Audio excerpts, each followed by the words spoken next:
Hello, everybody. Welcome to another live stream for the OSINT Curious Project. I am thrilled to have two of these wonderful people with me. Welcome to the show, TechNazette. How are you today? I'm doing well, thank you. And you Hope are. you're doing well too. I am. The coffee's kicking in. Thanks for asking. And also, we have a special guest here taking a break from work on his lunch break. Thank you, Griffin, for being here with us. Hey, thanks for having me, and good to see you, TechNazette. Yeah, it is nice to be here. For those of you that don't know, I'm Michael Hoffman. I'm the president of OSINT Curious Project, and what we do here this whole week is we're going to be doing live streams that show open source intelligence skills and related disciplines. So this live stream is going out over YouTube, Twitch, and Twitter. If you are new to it, welcome. I'm scrolling along the bottom of the screen. You have our details about our website, our social media handle, the Discord that we run. Also, our Patreon channel. If you consider throwing us a couple bucks, that would help us keep the lights on. And of course, please subscribe to our channel. TechNazette, it's been a while. How are you doing? It has. I took some holiday leave, so I went on a holiday. Good. And just started working again. So I took a break, like from everything, from Twitter to just let everything go for a couple of weeks, just to clear my head again. It's amazing. It's hard for me. It was really hard to do that, like log out of everything, remove apps from my phone. But it was so nice to reduce my world to not the entire planet and just what was happening around me. Well, what really helped me was turning off all notifications. Which, like, only when I opened the app, I would be able to see what was going on. So, had a good holiday. Cool. Well, welcome back from your holiday. I'm so thrilled you're going to help us with Geoguessr and talking with Griffin here. Griffin, thanks for being on the show, brother. As I've already said, appreciate you being on and taking some time for us. You are going to help us with Geoguessr. I am going to be present for Geoguessr, yes. You'll be here. All right. And then you're going to show us some stuff that you've learned over the past months about bookmarklets and how to use those for OSINT. Is that right? Yes, you bet. What are you going to do with the bookmarklets just to tease people here so that they stick with us through the Geoguessr? Well, I am going to show you a couple of ways to make your searches easier and more efficient, automate a couple of things. And it's especially for the non-technical crowd, because if it's something that I can learn, that it's definitely something you can learn. And so I'm going to hopefully show you how to just put some things together to make your searches easier and quicker. Cool. I'm looking forward to it. All right. For those of you that don't know, one of the things that we always try to do here on the OSINT Curious webcast, live stream, is I know, I'm never going to get over it, TechNazette. It's consonants that built into me. Did you already took a holiday? Yeah, I know, right? So we, for the first half hour, we played Geoguessr. And the Geoguessr game puts us down in a certain place in the world. And what we have is 3 minutes to figure out where exactly we are in the world. And we want your help. I noticed that we've got some of our good Geoguessr friends on here. We've got Adi, Lord Marcuz, Abdul Monim, Technu, hey, Purple Sprout, Arnaud, and Chris. If you're out there on Twitter, Twitch, or on YouTube, type something into the chat and let us know you're out there. Hey, Matthew's here. Nice. And Zevins. Yes. All right. We're going to crush this today. Yesterday, Nix and I started out really well, and then we petered out. You saw us, Griffin. You're like, yeah. That's awesome. So are we doing the day challenge or the country challenge? We're doing daily challenge. On Friday, we'll do our country streak, and that's where we'll be here, hopefully, for hours and hours and hours. Yes. Hey, Dave's here. Cool. NoSint. All right. So the rules are quite simple for the Geoguessr. 1, if you've already played it, please wait to tell us how you solved it till after we solve it.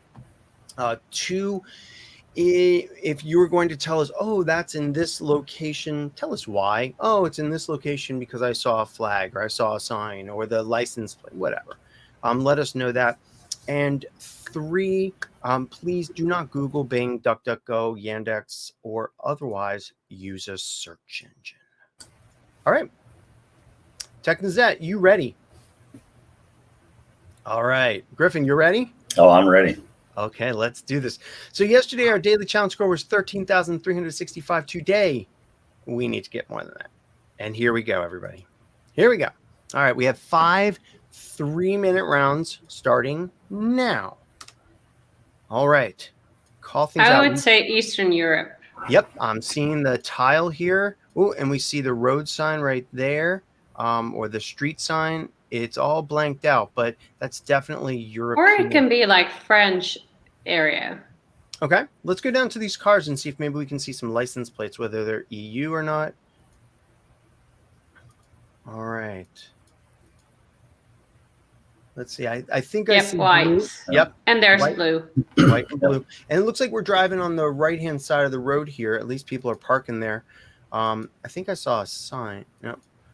People are parking there. So I definitely agree with that assessment of Europe, Eastern Europe. No sense it's France. Yep. All right. Let's see. Oh, no. Well, that has the blue on the right side. Yeah, it's Belgium. See the B? Yeah. Yep. Oh, that's a nice hint there. All right, so we're in Belgium, ladies and gentlemen. Or at least that car's from Belgium. We have no idea if we are, but... And I'm looking for something that's going to help us. I would be guessing the eastern part of Belgium. Why do you say eastern? What makes you think that? Because it has more hills. So whenever you, in Belgium, when you go to the east, there are more, how do you say it, mountainy areas. Okay. So there's more mountain areas in the east part of Belgium. Okay, let's see if we can come down here and see Turca Porotherm. We have 1 minute 15 seconds left. I think we're just going to have to plop this down in Belgium. Probably close to Ardennes, Tiknu says. All right. I'm willing to try that. We got a minute left. I don't see anything around here that's going to like stand out and grab me like, hey, you're over here. Unless there's a sign right here. Hang on. Ah, nope. All right. We're going to go and head over that way. Cool. Let's go to Eastern Belgium. Belgium, Ardennes vibes are... Yes, the Ardennes vibes are on the left side. Yeah, that area. So we're going east? I would... I don't know where the Ardennes west. East, West. Sorry. I would go to, like, right of Brussels, further to the right. So Brussels, right? Okay, like here? I would go, further down, where there's more green. Well, Namur. Do you see Namur? Yeah, right here. I'm going to hit it because we got 10 seconds left. That area. I'm just going to do it. All right. So nice. we were... So it's actually on the border side. Yeah. Is it in France? It was just in Belgium, right over there. Whew, that was a little bit close. Mm-hmm. All right, but actually we're at the right latitude, right? Cool. We almost got that exactly right. Well, we almost did. Yesterday, I don't mean to brag or anything, but Nix and I were on here and we got within 16 meters. Then we totally effed up the rest of them. So Griffin was watching. You earned another point. Yeah, exactly. This is the highlight of my day. Oh, that was tough. All right, cool. So Belgium, and the only reason why we knew why we thought Belgium was when we saw a B on the license plate. It very well could have been somebody that just drove their car to meet a friend. But especially right here near the border, we could have just as easy been France. All right. Let's head on into round number 2. Oh, they're getting easier. Long, lonely highway, people. Wait. Oh, look at that. There's France. a sign. San Antonio. Oh, no. CR Villi. I don't think this is San Antonio, Texas. Yeah, I'd say probably Mexico. I don't know. It just doesn't. I don't know what the lining on the road signs are for Mexico. Well, this is in kilometers, so it wouldn't be United States. I don't know if you can see this. This is in, it says 5.5 meters in height, Altura Maxima. So this is definitely not the United States, but it's a place where there's San Antonio. What does that say right up top there? Uh, Bienvenidos. Bienvenidos. Welcome. Avila. I don't know. Darn them Avila. doing their work. Ananera. Okay. Andanera. Let's check out the license plate here of this vehicle and see if we can see anything. White, not yellow. So that tells us that it's probably not Colombia. Here, let's see the dress. Oh, this looks Peruvian, doesn't it? Mm-hmm. A little bit. Yeah. Any other people? What do y'all think? Let's see if we can hop over to that other side. Ooh, and we can. All right. I don't see anything that would definitely stand out at me here without going Could down. you take the exit of the highway? Let's take the exit. Because there might be a Nope. sign there. Can't take the exit. No, the one that goes over, how do you say that, the bridge? So, like going. Like, can we get on top of the bridge? We cannot. They're building it. Can you see that plate on that van? No. No. They're building that bridge, so we can't get up there. I'll show you in just a second. Let me see if I can get something from this truck. Haha, Santa Fe. So we have Santa Fe and we have San Antonio, but it's not in the United States. See, Technizet, there's no road right there. But it does say Bienvenidos. All right, well, any thoughts? Chilean outfits? Yeah, I could go with Chile. Anybody? I definitely go with Southern America somewhere. Yeah, somewhere in the north part of South America. Like north part, like Ecuador, Peru, or it could be down here. Yeah. Go there. I wonder if there's Oh. I would go more to the coastline, maybe. Well, because it doesn't look so like there are a lot of mountains. There's 13 seconds, so let's just try this. Ooh. Not too bad. Oh, nice. All right. I give Purple Sprout some love there for the Chile reference, because otherwise it definitely looked like Peruvian outfits or Chilean outfits of those people. So yeah, it was La Paz, Bolivia. Let's go ahead and take a look at Bolivia in GeoTips. For those of you that don't know, geotips.net is a website that has, I will paste this in there. Oh, hang on. Oh, well, yeah. Geotips.net has links, has information about all of the different countries that you might see in Geoguessr. And so here we can get a little bit smarter. We didn't see any flags, did we? No. Not much of anything. Google car, no. Road signs, we only saw the one side. We didn't see the yellow because we were only on one side of a divided highway. We didn't even see these green signs. We saw the blue ones. License plates. License plates in Bolivia are white with blue text. Okay. We saw white plates. We didn't see any city stuff or buildings really, aside from the ones that were along the side of the road. But this is kind of what it looked like, right? Yeah. Yeah. Unfortunately, this is what a lot of countries look like. Okay. And let's just see the language. So here's all the different types of, in Bolivia, everything that they have, all the Google Street View imagery is down in the south. All right. Bolivia's official language is Spanish too. All right. Let's get into it. Hey, that wasn't too bad. Let's see what we can do. Maybe we'll be plopped in a city this time. Griffin, I like how you're staying silent and you're letting us try here. I really appreciate that and not taking over. That's really helpful. You got it. Hey, city. And there's a parking garage. And it says This is Belgium. Look at that. Is it Belgium? Did you say Belgium? It looks like a... Let's see. This is French. It could be Belgium. Could be Belgium. Let's see a CEU type of plate there. Let's see if there's anything right here that shows. Nope, I don't see any domain names. Let's head down here. It says a name on the parking garage. Centerville. Let's just see if we can sneak up here and maybe find Let's see blue on the left of that plate. Yeah, these are all in French. So I agree with you that it's probably Belgium or France. Let's see what this says. Open. What does that say? All right, two surfaces. 047. Q Park exists in Belgium. Oh, and Lord Marquez says Belgium.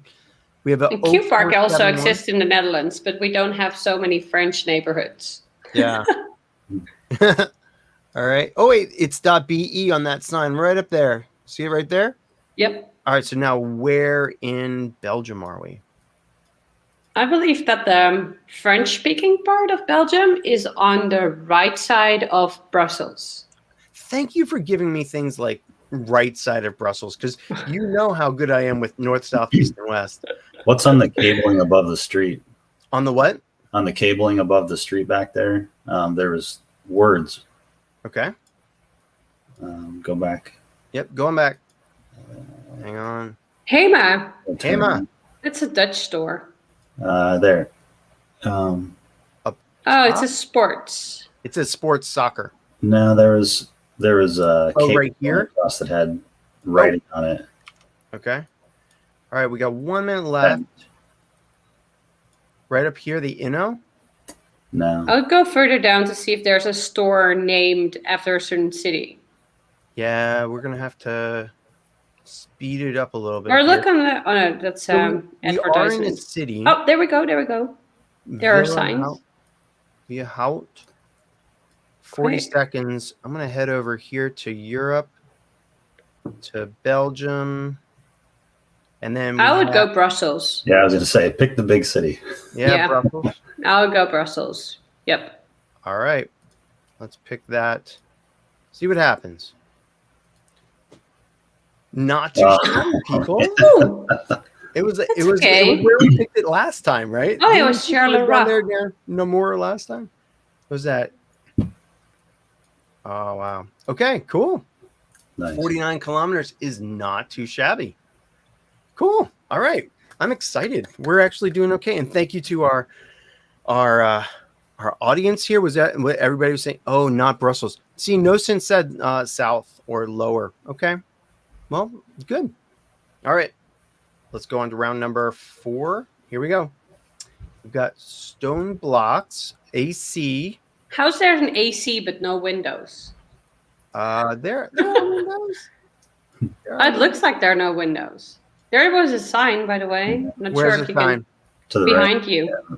Behind me? Okay, hang on. Right there. Right there, yeah. Let's see. We're also on Trekker right here, which... Like next to the building. Yep. Hang on. Yep. This is... Warning. Supreme It's English. Court. Helpline Hang on 1 phones. sec. Let me get closer. Oh, not that closer. Hang on. Let me go backwards closer. Hang on. Okay, here we go. Helplines for reporting cases of ragging are these doctors. Prison? Yeah, I don't know. Let's see. This is the director. Ragging is a cognizable offense. Indian Institute of Information Technology, Allahabad. Aha. So Allahabad in India. Now this is probably going to take me the rest of the time to figure where this is. Did anybody know where Allahabad is in India? How do you know so quickly it's India? Oh, it said Indian Institute right here. Oh, okay. Indian Sorry. Institute of Information Technology, Allahabad. Oh, remind me later. Come on. Here we go. So we know it's India somewhere. Here's Hyderabad. I'll probably go move around a little to see if we can find something that... Oh, I you missed missed it. it. Go up David and says- left. David Bidet says. I'll do left. Okay, here, going left. Going left. Left side, okay. Allahabad. Adilabad. So I told you it was going to take us the rest of the time to figure out where this was. This whole live stream is going to be 10 minutes of Up a bit. This is right up against the camera. I know. Okay, I see. But You my see screen is really small. I want to be like this. I can't zoom in. See all my wrinkles. Hang on, Allahabad. Top left. All right, here we go. Let's see. Oh, geez. There it is. How come I cannot see? Can anybody? Is this Big town? It's Ahmedabad. Hang on, like this one. This is Allahabad, not Ahmedabad. It's the same thing. Come on, people, help me out here. Let's go for it and zoom in to see if we can find a. All right, we got 16. More right. Well, we got 12 seconds. I'm going dead center of India. There we go. Hey, we were close. Okay, let's just see. Okay, so there was no city here. Ah, yeah, you're bad, David. That's the last time our David has been banned from being listened to.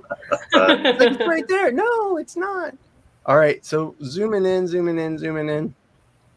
There is absolutely nothing there. All right, so there was no way we could. I guess if we had gone down the road like you suggested, Technozet, we could have probably done that. Oh boy. All right, that still wasn't bad. We got India, same country. Not too bad. So we do Belgium again, right? Yeah, I think it's Belgium, then something, then Belgium, then something. And this time, I think it's going to be southern Belgium, Griffin. Okay. All right, here we go. Last one. Or it'll be like, we'll be inside of something. Soccer there we go. stadium. Yeah. It's like, what stadium is it? Probably UK. There's a telecom over here, though. Okay. Slovakia? Is it Slovakia? It says Slovenia. Yeah. Okay. Well, that's the telecom, so it could be over there. But Can we get outside of the stadium? I don't know. Let's see. Well, we're in somewhere. Yeah, I guess we can. Oh, there we go. It looks like you can go outside there. When you go up the stairs? I'm trying to go up the stairs. It won't let me. This is so wrong. No flags hanging around the stadium? No. Let's see if we can get over to the close of the scoreboard or something. This is like my worst nightmare. This was what we had yesterday with India. Yeah. All right. So what does that say? Telecom Slovenia. These are the ads. I wish in the old day they had like. It says a domain. Oh, it's .com. Yeah. All right. Here we go. In the old days, it'd be like there'd be a scoreboard there. None of this digital stuff. When I was a kid, we had scoreboards and they said the name of the team and we liked it. Maybe you can go over the dugouts. Maybe they have names on the seats. Okay, let's see. It's a major city. I was just gonna say that it's got to be a big city to support a stadium of that. All right, let's see. Oh, there's flags above. Flags above. All right, so here's the EU. Mm-hmm. Okay. Okay. And Slovenia. then this flag right here. What is that flag with? That's a Slovenian flag. Slovenian flag. All right. So let's go to Slovenia and pick a big city in Slovenia. All right. So Slovenia, Slovakia, Slovenia. There we go. So are we saying like here maybe? I think the capital probably, right? That's my guess. All right. Can we see if there's a soccer stadium? Quickly? Yeah, let's do it. I'm trying we have time. Here's park. I'm just looking for this. I mean, how big would it be? It should be inside the city, right? I was hoping it would have a Google Maps icon with a. Yeah, me too. That's the grad. Slovenia is really small, so probably, yeah, I agree. It's probably in the capital there. Is it near the IKEA? Does anybody know? Well, the thing is, IKEA most of the time takes up quite some area, so it will be at a place where there's a lot of space, and maybe a football stadium would fit there. There was a park to the right of where you dropped it that said sport. Yeah. Okay. So over like here, let's go to try. All right. 9 seconds. Just outside the city. Nice. And there. Was it close to IKEA? Yeah, exactly. Near the IKEA. They always put these things near the IKEA, but it says stadion. There we go. But I mean, if only we saw satellite view, that would be great. But well done, people. So how do we do that? Technozet said, "Oh my God, we're in a stadium," and then we saw the Slovenia, and then we saw the flag, and then we picked the biggest city in Slovenia and just guessed. Hey, that's pretty much the way I solve all my cases. I'm I'm really curious to see what GeoTips has to say about this country. Oh. Did they do any stadium insights as well? Let's see. Yeah, they might say it. Let's do it. Let's go to Europe. Let's hold all of our audience in a state of anxiety here as before we show them the score. Not Slovakia. Come on, Mike. Here we go. Slovenia. All right, the country flag. Now you recognize the flag, Technizet. It has the white, blue, and red with a little mountain there with the stars. And then we have the capital, which is where we were. We didn't get to see the outsides, but this is how pretty it is. Looks lovely. Yeah, exactly. Wow. It could have been any of these places, but they put us inside that stadium. Okay. We didn't see any signs. Didn't see any signs. Okay. Didn't see any signs. We didn't see any electricity poles. They are part of the EU, right? So we have that license plate. We have phone numbers, different regions. And we didn't see any vegetation or landscape. You know what? Technizet, I don't even see that they refer to a soccer stadium in here. It would be a good addition to GeoTips to have like large buildings that are mapped as well. Yeah, absolutely. All right, that one earned us 4,988 points. That's damn good. Let's see what we did. It's a third of what you got yesterday, so that's great.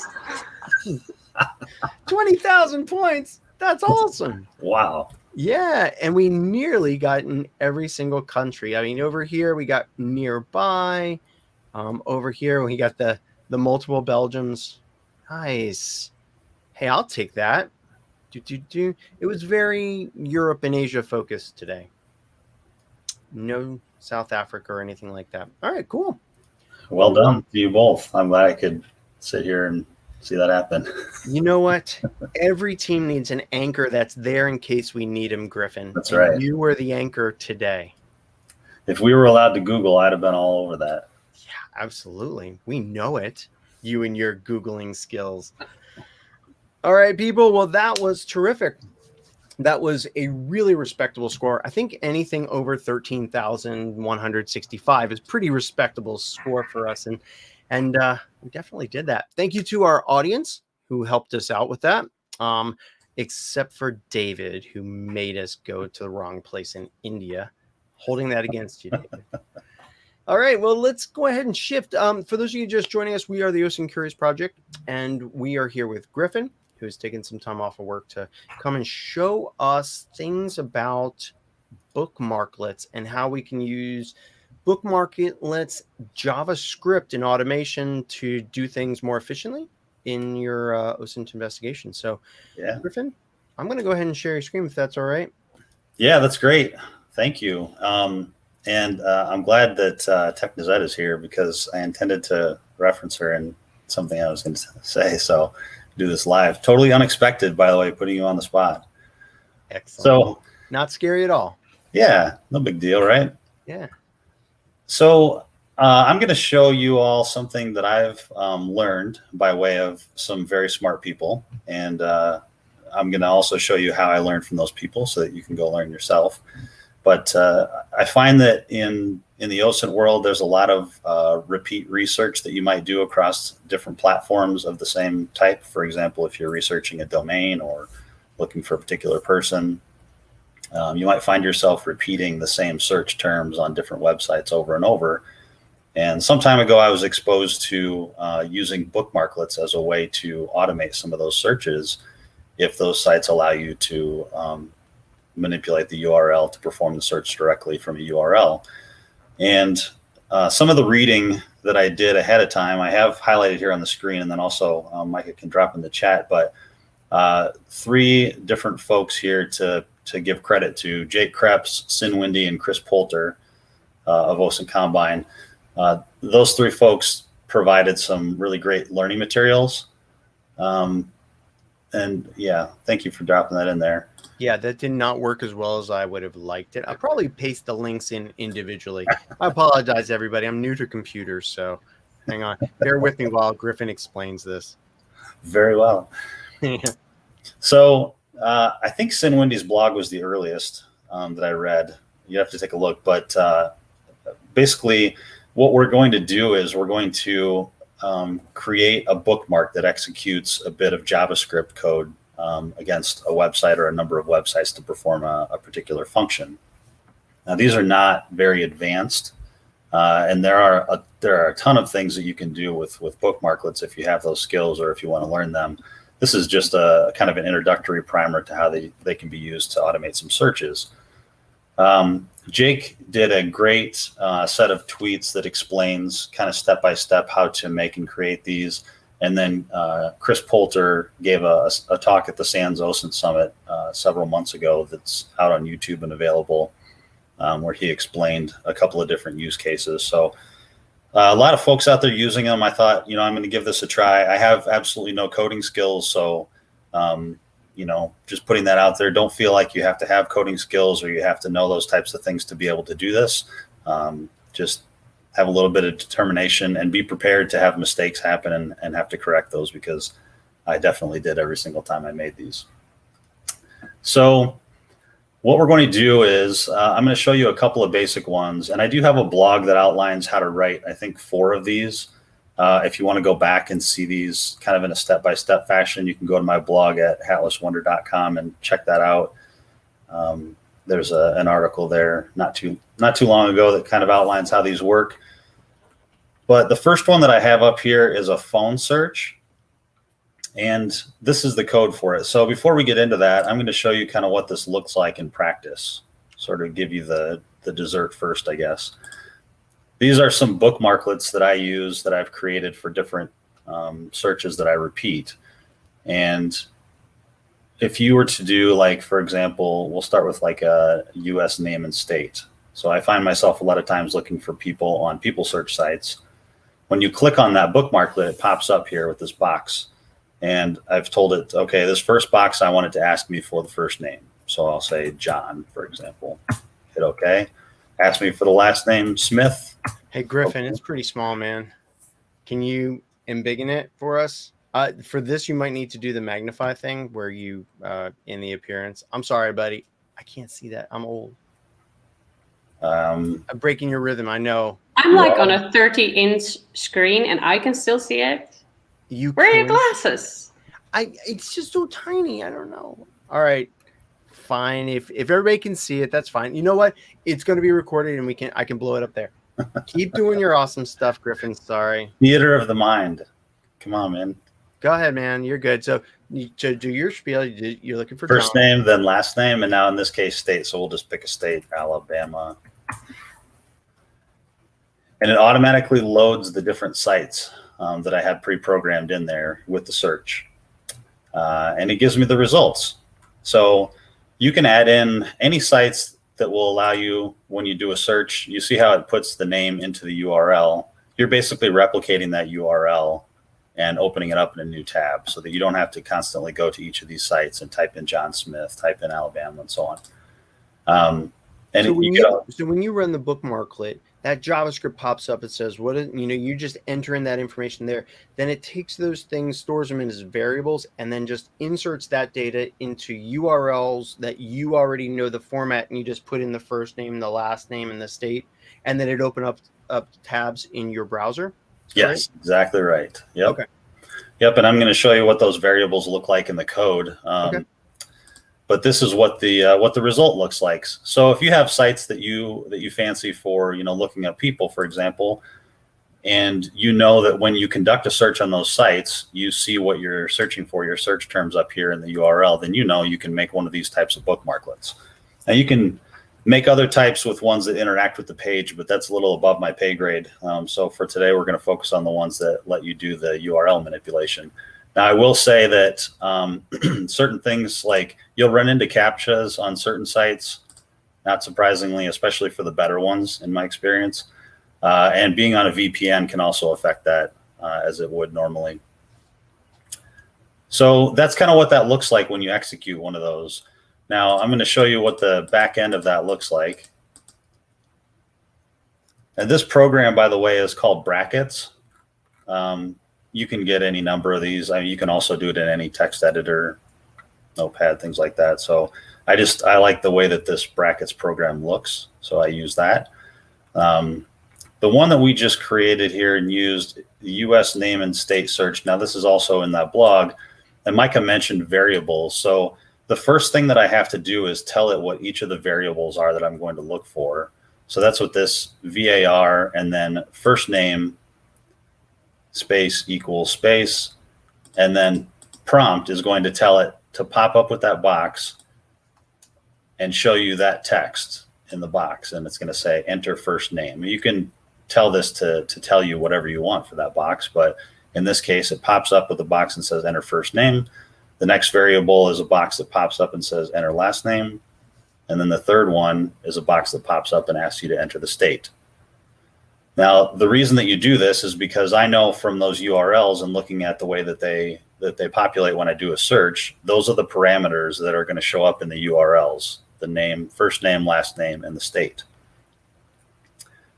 What these are. So when those boxes pop up and it says enter first name, then whatever I type in there is going to be stored in the variable called first name that's on line 60. Is that right? And then you can use that, whatever that is, to auto insert into those URLs. Exactly. All right, cool. So the first one here, true people, I called that variable TP, and then I give the syntax of the URL right here, truepeoplesearch.com/results ? Name =, and this is where I start adding on my variables. And this is where you're going to make some mistakes, and don't be discouraged when you have these issues come up. A lot of it's going to be just simple formatting. So take a look back at these results and try and recreate them. But if you, for example, left out a plus sign or put a parentheses in the wrong place, it's going to give you a bad result. But the way that this is laid out, it's telling it to execute this part of the code right here, and then add the variable called first name. So it's going to look up here and grab whatever you typed in for the first name variable, plus the last name variable, plus city, state, zip. In this case, state. So this part of the code here, city, state, zip, appears in the URL on True People Search, so you have to account for that. So basically you take the URL and you break it down into its parts, and the parts that you manipulate in order to get the result for your search are the parts that you're going to call out in here: first name, last name, state. So Griffin, if people in our audience are looking at this and they're like, okay, well, I see True People Search, but I don't like them, I want to use a different search engine, they could probably just run a sample query on whatever site they're looking at, look at the URL, and do like what you did and break down those different parameters and the values, and then put that into something like this. Would that work too? Exactly right. Yep. And these, excuse me, the people search sites, they tend to go up and down over time, right? The really good ones, they get bought up and they become behind a paywall, or somebody new comes into the game. So you can go back and edit these at any point. A very simple version of one, like the SpyTalks URL, shows up as first name dash last name. So you just basically tell it the spytalks.com part of the URL plus the first name variable plus a dash, and you put that in parentheses so that it knows to put that whatever's in the parentheses in your URL last name. So when you have these sites listed, then you add in here at the end a window open command, which is going to open each of these different variables that you're listing. You can have as many or as few of these as you want. I have a simple one that just executes on True People Search all by itself, where I can just say enter a name and a state. So I could say John Smith, city or state, Alabama. And of course, it's going to ask me to captcha because why not? But you get the idea. You can do it for just one site like that, or you can do it for a whole bunch of them. Now, I've given you the code for these so you can easily do it yourself. This is the process to make the actual bookmarklet now. Where can people go to get this code? I've pasted a link to your hatlesswonders.com site. Is that where it's at? Yeah, if you go on there, I think it's the second most recent blog. Okay.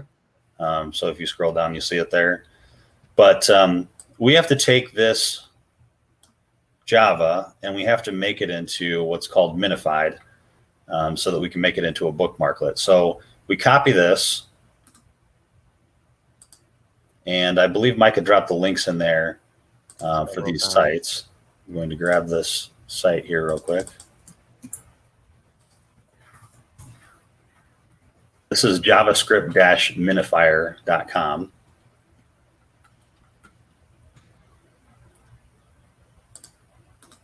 So we grab this, drop it in here. What does minification do? Takes out all the extraneous spaces and formatting and things like that. Puts it into a format that can be understood. Okay. So you've written it so that you as a human can parse it and add stuff, and the minify just makes it so that computers can use it more efficiently. Yep. Okay. Once you have that minified output, you copy it to your clipboard, and I'm going to grab the other site here that's in the notes. These are outlined in Jake's step-by-step too, I believe, so you can reference that. So we have this output here, copy that, and we go to this bookmarklet creator, mrcoles.com, made by Peter Coles, and we paste it in this box. So there's the script. Now we have to decide what we want to call it. And since we're doing a name and state, for example, you would call this one US name and state. You can call it anything that you want, but that's what the button is going to show up with as a label. And then you simply hit convert to bookmarklet. And then this right here is your bookmarklet. But the cool thing about this side is you can literally just hold down on this, drag it up here, drop it right into your bookmarks bar. And so now we have built into your bookmarks bar US name and state, where you can click and say John for the first name, Smith for the last name, Alabama for the state. And of course, because I have a pop-up blocker on, it blocked it. But if you're doing it from a site that you don't have a pop-up blocker on, then that will work. Or I can just allow pop-ups. And just so people understand, these separate tabs are opening up in your browser. That's happening all on your system. The difference between using this and using some other person's site that will send these out is that you're not telling somebody else's site, hey, I want to look up this person. Now go open up all the people search in other places. You're doing more of that in your browser, right? Exactly right. Yep. Okay. Yep. And I like this because it saves me the time of having to go, okay, I didn't get a good result on Spokio, for example. Now I have to go over to That's Them. And then if that didn't work well, then I'm going to go over to True People Search. I do them all, execute them all, and review the results in each one of them. And it's pretty easy at that point to see patterns, consistencies. If you're looking for a certain piece of information that maybe is not widely available yet, you have a better chance of capturing it. And it just makes things quicker and easier. So Griffin, I know that one of the things that you're probably going to talk about is doing these types of using bookmarklets for things that are not people search sites, because the people search sites, while they're important over here in the United States, many countries don't have them. So what else can you do with these things? Well, so I'll show you one here that I have. It's for websites. So, well, first of all, here I have a couple of different types that I use. The US phone and the US people search ones are going to be the same kind of premise, where you're just adding in those parameters and executing the search on those sites. But I also have bookmarklets made for sites that leverage an API key. Mm-hmm. So for example, People Data Labs, if you can get an API key from them, they have a tremendous amount of data, data in their data store. But in order to query it, you have to interact with their API. And they give you a booklet basically of here's how you can interact with the API to perform all these different searches. But you have to know, okay, the URL has to say XYZ plus my API key number. the search terms that I'm looking for, things like that. So I built one for a People Data Labs search where I'm using either one parameter or two parameters, and it has my API key already automatically filled in so that I don't ever have to do that again. All I have to do is, type in profile, for example, as a parameter, or name, things like that. Cool. Same thing for hunter.io. If you have an API key for hunter.io for searching emails, you can pre-populate it into a bookmarklet so that your key is always in there. But here's domain search. So I actually have two different versions of this, and I'll show you why. The domain search is going to do what we did in the other searches, where it's going to query those different sites. So we'll do atlaswonder.com, and it queries all these different sites that I have pre-set up to give me different information, right? So it's maybe looking for the IP address on view DNS info. Here's a search on domain tools, built with, lots of different great resources for when you're doing searches on a website, but I can execute those all at once. What I also have in here is a couple of sites that don't allow me to query via URL. So in the bookmarklet, I have it set to just open that website for me. So after I get done looking at all the ones where the results are populated, this site, for example, OSINT.sh, has a ton of different things that you can do with a domain. And if I want to continue my search manually on this site, it's already open for me. So it's just a little bit of a time saver. I actually opened a couple of them. DNS Dumpster was another great one. So I have a version that has additional sites added to it that just opens different search sites that don't allow querying via URL, so that I can automate that part of it.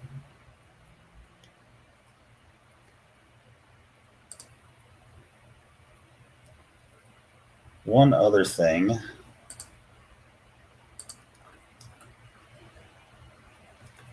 In the email search one that I have built, so I have one here for if I have somebody's email address and I want to do some searches. Let me just close some of these down and I'll show you a little something that I added.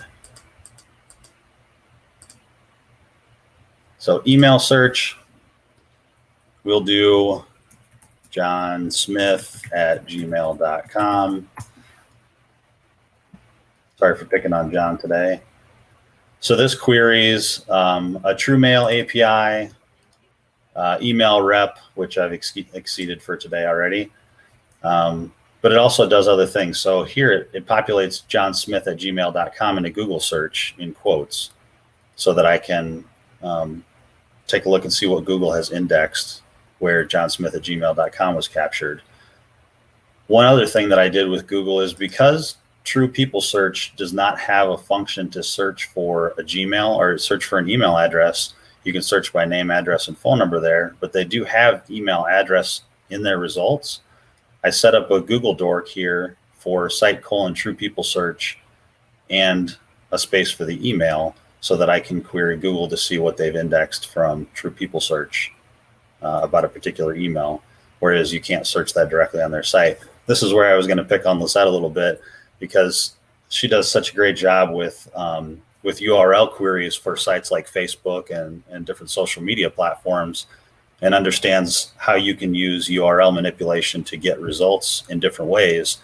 And I've often thought, if I had Technizette's brain, what I would do is build myself a bunch of awesome bookmarklets to do things like searches on Facebook. I actually got one. Like, I was looking at the comments of Techno, and he actually suggested that it would be very useful to make one of those scripts for social media websites. But I think it would be actually quite cool to make one for Facebook, where you would search in the people category when you're searching for a person, but also do a Google search where you do the in URL search, where you do in URL : facebook.com, in URL : first name, in URL : last name. Because sometimes people change their vanity name, the name that's displayed underneath the profile, but it's not changed in the URL, because the URL of a Facebook profile is normally a build-up of the first and last name somebody picked when they first created the profile. So they think they want some anonymity. They change their vanity name, forget to change the URL name, and then you would have the opportunity to search for the name on Facebook itself, so the vanity name, and then on Google search for the URL. That would be quick. I see Micah looking like, what is she talking about? No, I'm just trying to figure out, because there are some uses where this is amazingly fast, but I know this is, some people are talking about, essentially searching for a username across multiple sites. The reality is that's what namecheck.com and noam.com and what's my name kind of already do. So you could use a bookmarklet to do all that yourself, but all you're getting is web pages that are loaded in your browser. So like what's my name checks 270 websites, you're going to have a browser full of tabs. And I know many of you already have browsers full of tabs, unless you rig the bookmarklet to parse the data that comes back, but then you're into Java programming. And I don't know, Griffin, have you ever worked with bookmarklets and Google searches? Because I know that some of the more advanced sites like the Googles and the Facebooks, they may be able to detect it when people are using bookmarklets or some of these advanced things. Do you have any experience with that? Yeah, definitely. Google sniffs them out when you come in through a URL search, and you'll run into issues with CAPTCHAs over time and limiting. Also, like I said before, being on a VPN is just another thing. The sites are getting better and better at detecting what they pop up on the screen as automated activity. Yeah. Trying to make sure that people aren't out there scraping them, but you can also probably embed some sleep times or other things in there. If rate limiting, sure. Yeah, and you bring up a good point about the usernames. When I first started playing around with this and I was just building a couple to see how it would work, the first thing I did was just build a simple append a username to a site, knowing obviously that there's many great resources out there that do it and do it cleanly. But it was just a way for me to test an easy URL syntax where I could go facebook.com/Griffin and just use that as an example so that I could try and manipulate it. I did also put together, now Chris covers these in his OSINT Summit talk from SANS. It's funny because I caught the first part of his talk about bookmarklets, and this was right around the time that I was doing it. And the very first thing that I thought of was all the times that I'm trying to search somebody's Facebook wall and they don't have the search icon yet on their profile. So I have to use the URL search in order to be able to do it with their user ID, and how annoying that is. And that was the very first thing that I thought, oh my gosh, I could build a bookmarklet about this. Well, little did I know that in the second half of Chris's talk that I didn't see yet, he actually covered that exact example. So shout out to Chris. You can watch a video recording of it on YouTube. But you recreated something, and you probably learned from your experience much better than watching Chris do it. Right. But I use that all the time. So when I go to a Facebook profile and there's no ability to search that profile with the magnifying glass icon, I immediately just grab their user ID, and I have a bookmarklet populated in there, and I can just open it right up and search their Facebook wall. It's also a great way to search mutual friends if you have two Facebook user IDs and you know the syntax to search that. It's a quick, easy thing to populate. So there's a lot of uses. One of the URLs that I think you dropped in there at the beginning for me links to OSINT tools. Okay. OSINT Toolkit. It's the 1-plus.github. Yep. They have a significant list of different types of bookmarklets that go well beyond this. Yep. Thanks for dropping that in there. Yep. There's really a ton. I mean, this can go a very long ways, obviously. And I'm using it for some pretty basic things here. But for me, I just want to automate the stuff that I do regularly, and searching these sites in these ways is something that I do regularly repeat. So being able to recreate this quickly and do it across a wide spectrum of sites gives me the ability to be faster and more efficient. So I'm sure I still have a long ways to go with learning about it, but this is a great introduction and a way to kind of get used to using this. So, Griffin, if you had advice to our audience members that are just getting into, I mean, you've definitely shown the power and the speed that which you can rapidly get at some of those more complicated URLs. If you were going to suggest a way for them to start out on their bookmarklet journey, without watching Chris's presentation and reading Jake's blog and all, what would you suggest they do? Like look at your blog, take your bookmarklets, and then just try them and start changing little pieces of it? Or what do you suggest? What do you think will work? Yeah, that's a great idea. If you recreate the ones that I have, and take a look at, when you go into the JavaScript here, take a look at what I've already written, and then go look at what a search looks like when you conduct a search on Nuber, and compare it to what this looks like. And it'll help you to understand where these parentheses break up quotation marks break up the URL into chunks that can be understood, and the parameters that you can manipulate in order to change those searches. And not to pick on Lizette, but she also has explained several times in different places about once you've done a query on Facebook, then manipulating the URL to get different results, as opposed to going back in through the onboard search function on the site, where sometimes you have to go through multiple layers again, just manipulating that URL. So there's a lot of great uses out there, but taking something that exists like this, and just playing with it and breaking it, trying to make adjustments to it, or try and add in one site, just add in a line up here, put in what you think it should be, add in a window open option at the bottom, and execute it. And then when it breaks and it doesn't work, then take a look at how you've written it, compare it to other similar ones that are set up the same way, and look for where your little mistakes are. Lots of times when I create these, when I first go to minify that JavaScript, it'll tell me there's an error. Or when I go to execute it, it won't work on one page, because it'll be one little typo. I'll be missing the equal sign right here. Yeah. Or there won't be a space in between this spot right here. Something like that will screw it up. Yeah. Well, and you brought up a great point about some of the resources that we access, whether it's those complicated like Facebook URLs or whether it's other ones. Many times we have a way of accessing it. Like Keybase has a wonderful open API that allows you to grab the JSON content about some profile. But damn, I can never remember the complex pattern thing. And then when I do remember it, I have to scrape it out of my notes, replace the user, the ID in there, and then run it. So with your tool, I don't have to remember that. Or with a Bookmarklet, I could just click on that. It'll say, what's the ID? I put it in there, and it just works. So that saves me a lot of time.